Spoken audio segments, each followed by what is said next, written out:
Bonjour à tous, bienvenue dans cette nouvelle édition. On démarre avec les hommages au Premier ministre Ahmed Bakayoko. De décembre 2010 à juillet 2018, Ahmed Bakayoko a occupé la fonction de ministre d'État, ministre de l'Intérieur et de la Sécurité. Un moment mis à profit pour apporter d'importantes réformes dans les collectivités. Des réformes qui ont porté des fruits aujourd'hui pour le bon fonctionnement des mairies et des régions. À titre d'exemple, la revalorisation salariale des agents municipaux et régionaux et surtout l'augmentation du nombre de communes en Côte d'Ivoire. Aujourd'hui, ces élus locaux se souviennent des efforts du ministre d'État d'alors pour la restauration de l'autorité de l'État sur toute l'étendue du territoire national. Vous les entendrez dans nos prochaines éditions. La communauté ivoirienne en Afrique du Sud, avec à sa tête l'ambassadeur Sakaria Koné, rend hommage au Premier ministre Ahmed Bakayoko. Le deuil national a été respecté dans cette représentation diplomatique ivoirienne. C'est ce que nous rapporte Didier Nguessan. Ambassade de la Côte d'Ivoire en Afrique du Sud. L'instant est solennel.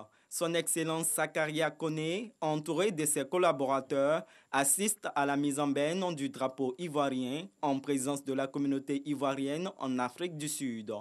Une cérémonie militaire qui fait suite au décret présidentiel du 11 mars dernier portant déclaration de 8 jours de deuil national en raison du décès du Premier ministre Ahmed Bakayoko.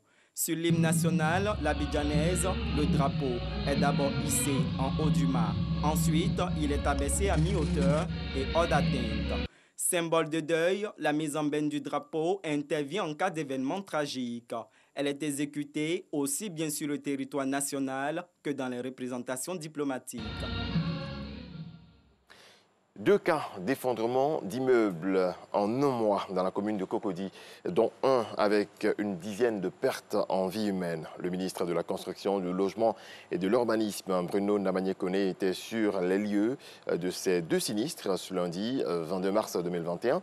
Il est allé toucher du doigt la réalité de ce drame et réconforter les victimes. Le ministre a profité de cette occasion pour appeler les maîtres d'ouvrage à plus de civisme et de responsabilité dans la construction des bâtiments. Après 7 ans d'attente due aux crises financières que la société d'État Sikoji a traversées, les souscripteurs de la cité programme Concorde 3 à Bobo PK 18 ont reçu les clés de leur maison. Cheikh Koné. Le 1er octobre 2020, 36 appartements avaient été livrés à leurs propriétaires, ce qui représentait la première vague d'acquéreurs entrant en possession de leurs biens immobiliers. Tout comme à la première vague, les acquéreurs de cette seconde vague n'ont pu cacher leur joie et leur émotion d'être propriétaires après 7 ans d'attente. Ma joie, vraiment, elle est indescriptible. Oui, j'avoue sincèrement que je suis heureux. Je suis à la retraite et j'ai une maison. J'ai essayé de panier, j'ai essayé de lancer des projets. Non.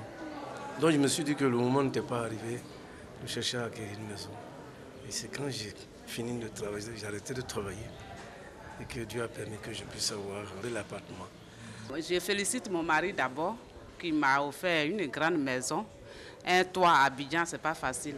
Donc je suis très heureuse. La remise symbolique des clés aux acquéreurs de la deuxième vague du programme Concorde 3 s'est faite en présence du directeur général adjoint de la Sikoji, qui a rassuré l'ensemble des souscripteurs de ce programme. Chaque fois, comme l'avait dit notre directeur général, M. Bakou Fana, en octobre dernier, chaque trimestre, nous allons donc avoir en moyenne une vingtaine, trentaine de logements, de clés à remettre aux acquéreurs jusqu'à l'achèvement complet du programme Concorde.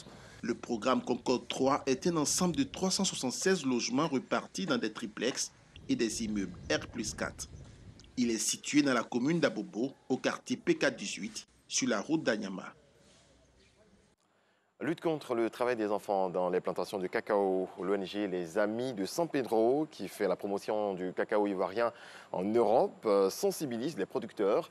Une rencontre a eu lieu dans le village de Bida, dans la sous-préfecture de Gabiadji. Le compte-rendu de Sam Conan. Dans le village de Bida, dans la sous-préfecture de Gabiadji, les producteurs de cacao ont été sensibilisés sur le travail des enfants dans la cacaoculture. Pour le président de l'ONG Les Amis de San Pedro, qui fait la promotion du cacao ivoirien en Europe, il faut faire la part des choses. Un enfant peut aller au champ, mais il y a des tâches légères. C'est ce qu'on appelle le travail socialisant. Même en Europe, même les enfants en 3e, ils font des stages dans les entreprises pour apprendre le travail socialisant. Nous en faisons ici aussi dans le cacao. Un enfant ne peut pas faire l'abattage des arbres, il ne peut pas faire le dépouchage, il peut aider au piquetage. Ça, c'est des tâches légères. Et ça lui permet de comprendre la vie. Et puis quand il va à l'école, il devient plus fort.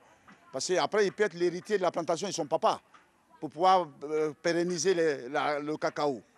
Le fait de venir nous dire que nos enfants ne doivent pas travailler assez dur dans nos plantations, nous pensons que c'est une bonne chose. Il faut sensibiliser dans ce sens-là. Les enfants ont le droit d'aller à l'école.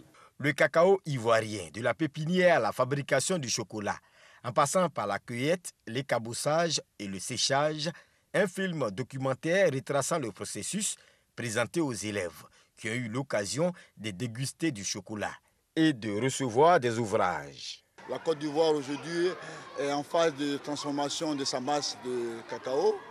Donc il faut bien des consommateurs. Donc ces enfants ont apprécié le chocolat qu'on leur a donné, ça leur donne goût au chocolat. Et en plus, on leur a appris les vertus du chocolat. Le chocolat qu'on nous a partagé, c'était bien. Et c'était de la bonne qualité. Arrivé à la maison, je vais dire à mes parents que le matin, chaque jour que je me réveille avant de revenir à l'école, mon petit déjeuner qui me donne du chocolat. Le président de l'ONG Les Amis de San Pedro, soucieux de la santé des producteurs de cacao du village de Bida, leur a remis un lot de médicaments et du matériel médical. Retour de l'information à 7 h. Merci à toutes et à tous de nous avoir suivis.